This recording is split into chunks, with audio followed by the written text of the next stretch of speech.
Lecture du chapitre 13 de l'Épître aux Hébreux. La vraie communauté. Continuez à vous aimer comme des frères et sœurs chrétiens. N'oubliez pas de bien recevoir ceux qui viennent chez vous. Quelques-uns, en faisant cela, ont reçu des anges sans le savoir. Pensez aux prisonniers, comme si vous étiez en prison avec eux. Pensez à ceux qu'on torture, comme si c'était vous qu'on torturait. Tous doivent respecter le mariage. Mari et femme doivent rester fidèles l'un à l'autre. Dieu jugera ceux qui ont une vie immorale et ceux qui sont adultères. Ne soyez pas attachés à l'argent, soyez contents de ce que vous avez. En effet, Dieu lui-même a dit, « Non, je ne te laisserai pas, je ne t'abandonnerai pas », alors nous pouvons dire avec confiance, « Le Seigneur vient à mon secours, je n'aurai pas peur. Aucun être humain ne peut me faire de mal. » Souvenez-vous de vos anciens responsables qui vous ont annoncé la parole de Dieu.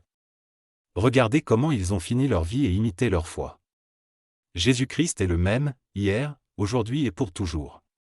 Ne vous laissez pas tromper par toutes sortes d'enseignements bizarres.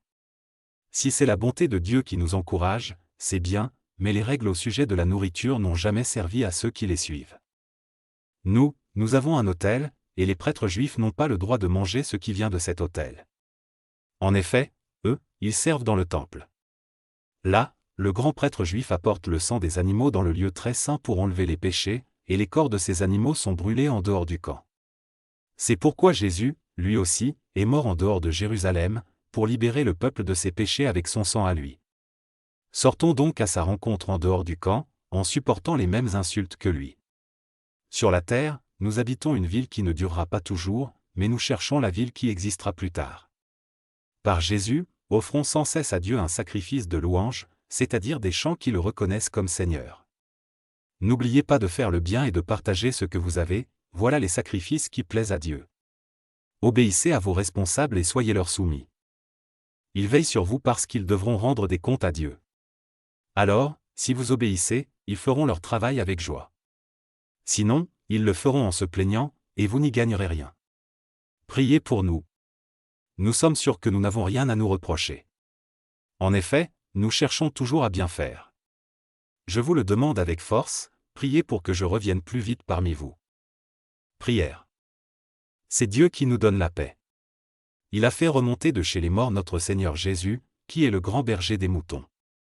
Et le sang de son sacrifice a obtenu pour nous une alliance qui dure toujours.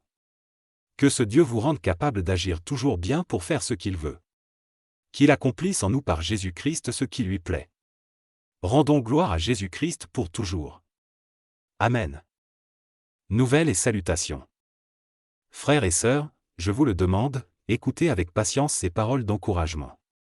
En effet, ma lettre n'est pas très longue. Voici une nouvelle, notre frère Timothée a été libéré. S'il arrive assez vite, j'irai vous voir avec lui. Saluez tous vos responsables et tous les chrétiens. Ceux d'Italie vous saluent. Que l'amour de Dieu soit avec vous tous.